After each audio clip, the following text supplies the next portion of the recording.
O Luan, no primeiro gol do Corinthians, quando ele tenta disputar aquela bola com o Renato Augusto e o Renato Augusto ganha e consegue tocar ali para o Juliano e o Juliano ajeita ali para o Roger Guedes e ele abre o placar. O Luan falhou mais uma vez? Eu acho que assim, primeiro vou pelo mérito, né?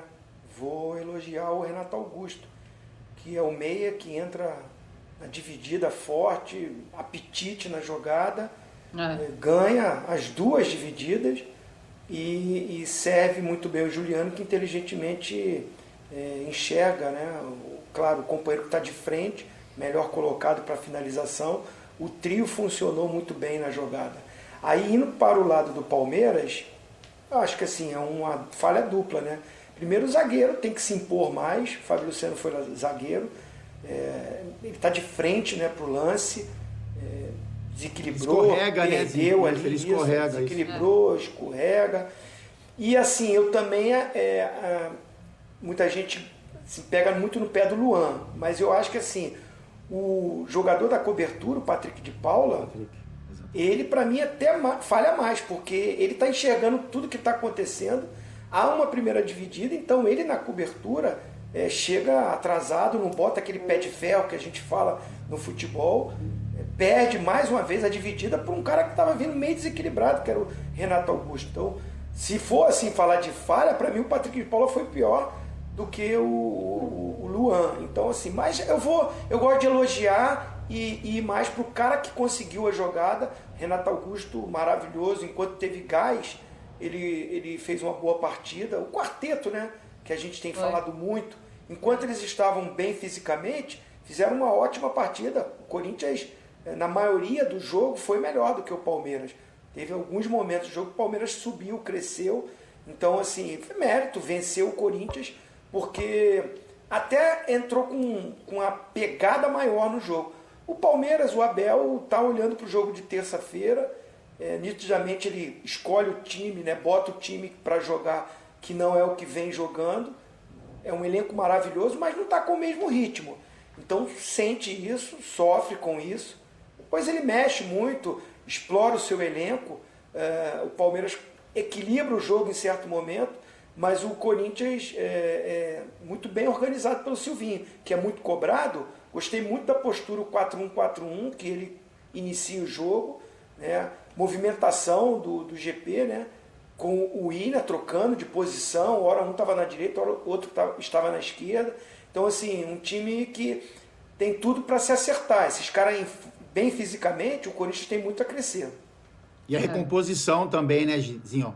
O que chama atenção com relação ao Corinthians foi a obediência tática de alguns jogadores, né? O Cantillo é um jogador que o ponto forte dele não é a marcação, é o passe.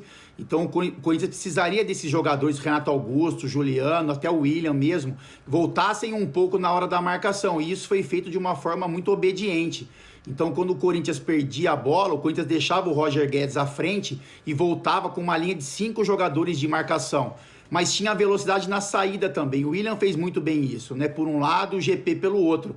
O GP mais no primeiro tempo, então foi uma válvula de escape para o Corinthians no primeiro tempo, teve uma boa atuação. E no segundo tempo o Willian fez isso com prioridade, né? Fez no lance do Roger Guedes, do gol impedimento. Ele tem uma arrancada ali, passa pelos marcadores e deixa o Roger Guedes em condições do gol. Por pouco, né? Estava em condição de impedimento, mas no segundo tempo o Willian é muito acionado. E com relação ao lance do Luan, eu concordo plenamente com o Zinho. Pelo lado do Corinthians, é importante a gente ver os 3 jogadores dentro da área, né? Então o Roger Guedes como um homem de área e tendo o apoio do Juliano e do Renato Augusto muito próximos. Então aí se cria a jogada. E com relação à zaga do Palmeiras, o Luan ele escorrega, ele tem a infelicidade de escorregar no lance, mas o Patrick de Paula ele estava direcionado para a jogada, né? Então ele percebe que o Luan escorrega, que existe uma disputa de bola entre o Luan e o Renato Augusto, e ali aquele pezinho um pouco mais forte, né? Ele é um jogador vigoroso também, o Patrick de Paula, um jogador de força, mas na hora da dividida ele acaba tirando um pouco o pé e dando a possibilidade do Renato Augusto ganhar a dividida e deixar o Juliano em condições de passe pro Roger Guedes. Mas o que chama atenção é isso. Eu acho que foram as movimentações de alguns jogadores corintianos, tanto na marcação como no sistema ofensivo também. Aí a gente tem que dar um mérito para o Silvinho, né? Que fez esses caras entenderem que eles eram importantes, tanto na criação das jogadas do Corinthians, mas também que teriam que ter uma responsabilidade defensiva para que o Corinthians não abrisse muitos espaços para o Palmeiras. Pois é, a torcida estava muito preocupada com o Cantillo, né? E também Exato. com o quarteto, que tem essa característica mais ofensiva. Hoje deu muito certo.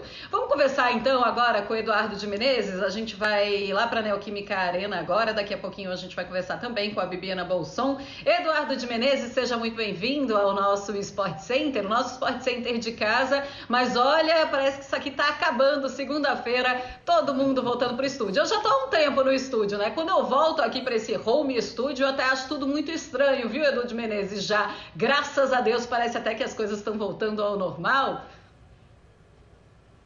É isso, agora tudo vai voltar, né, de uma maneira diferente na segunda-feira, com uma nova programação nos canais ESPN. E claro, Marcela, vai ser muito divertido, né, e a gente vai oferecer tudo isso pro fã de esportes. Tava acompanhando aqui também nos bastidores, o home office sempre é aquele bug no Nordeste, né, com ou sem emoção. Sempre todo mundo pede com emoção, mas vale a pena pra gente reunir uma galera boa como essa que nós estamos acompanhando nesse Sport Center. Marcela, ser muito bem acompanhada do abençoadozinho e o nosso capita Fábio Luciano, tantos clássicos que eles disputaram. Daqui a pouco vem o Simon também para analisar a arbitragem hoje do Rafael Klaus aqui na partida Corinthians 2, Palmeiras 1. Eu estava também acompanhando a discussão e aqui também do campo, dá pra gente ver muito da parte da organização desse meio de campo. Hoje o Corinthians não tinha o Gabriel. Suspenso, jogou o Cantillo e para muitos corintianos ficava aquela questão de como é que ele vai se adaptar a um meio de campo que já precisa muito dessa dedicação tática citada pelo Capita, né? Porque a gente tem que olhar a escalação que tem Juliano, tem jogadores consagrados, além do Juliano, William, Renato Augusto, então sempre tem que ter essa doação e a gente via muito o Juliano encostando para jogar muito perto desse primeiro homem do meio de campo. E no ataque brilhou o Roger Guedes.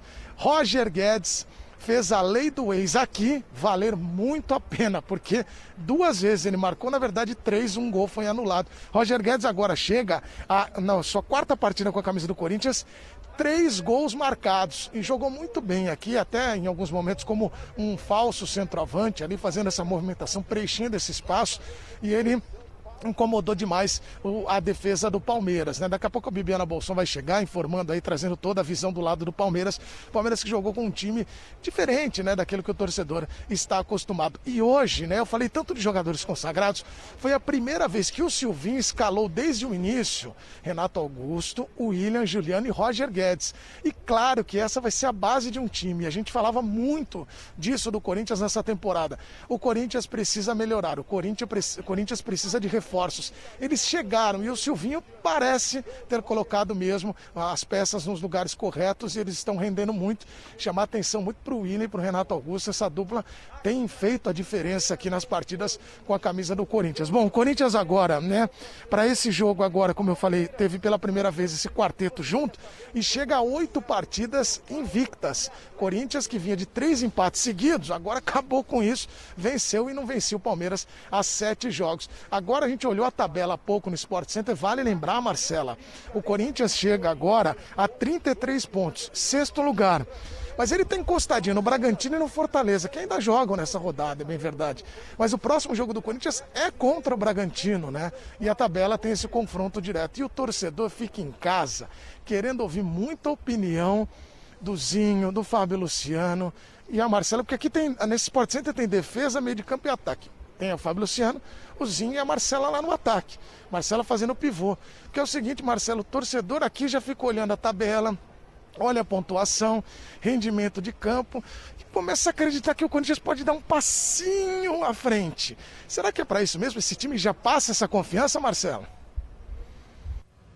Olha, eu não sei se passa já essa confiança, mas que a torcida está esperando a Libertadores no ano que vem para utilizar ainda mais esse quarteto que deu certo hoje pela primeira vez, entrando aí como titular. Eu não tenho nenhuma dúvida que está todo mundo fazendo conta e está todo mundo contando com essa Libertadores. Ô Edu, eu te agradeço então aí pelas informações. Agora eu vou chamar a Bibiana Bolson para ela trazer agora mais informações do Palmeiras.